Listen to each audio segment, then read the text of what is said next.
Hello, नमस्कार। I am doctor ओजस्वी बत्रा और मैं आज आपसे बात करने आया हूँ सेक्सुअल हेल्थ के बारे में। WHO defines health as complete physical, mental and social well-being and not merely the absence of disease। इस कॉन्सेप्ट के अंदर सेक्सुअल हेल्थ भी सम्मिलित है।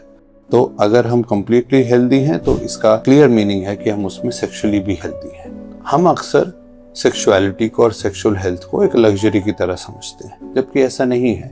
It has to be seen more as a vital sign of the body, जैसे कि हमारा heart rate, जैसे कि हमारा ब्रीदिंग रेट। हम इसे एक लग्जरी की तरह नहीं समझे, हमें इसे एक बेसिक बॉडी के साइन की तरह समझे।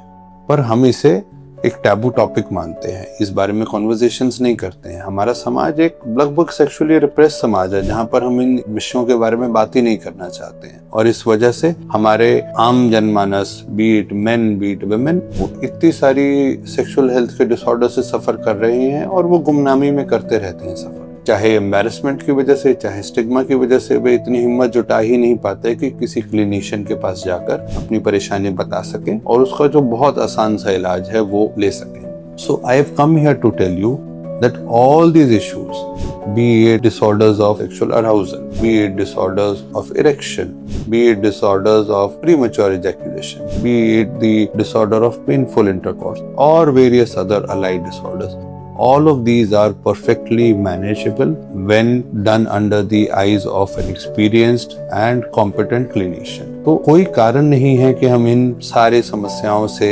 अकेले में, गुमनामी में जूझते रहें और किसी से बात नहीं कर पाए। तो मैं आज आपसे ये बात करने आया हूँ कि हम आपको एक सेफ स्पेस उपलब्ध कराएंगे, जिसमें आप आकर इन विषयों के बारे में अपने मोस्ट अनकंफर्टेबल कॉन्वर्सेशंस कर सकते हैं with in complete secrecy and complete confidence. तो आइए हम इन चर्चाओं के जरिए, इन रिपीटेड कॉन्वर्सेशंस के जरिए सेक्सुअल मेडिसिन के स्टिग्मा को खत्म करें और अपने समाज को एक सेक्सुअली अलाइव समाज बनाए, सेक्सुअली रिप्रेस नहीं।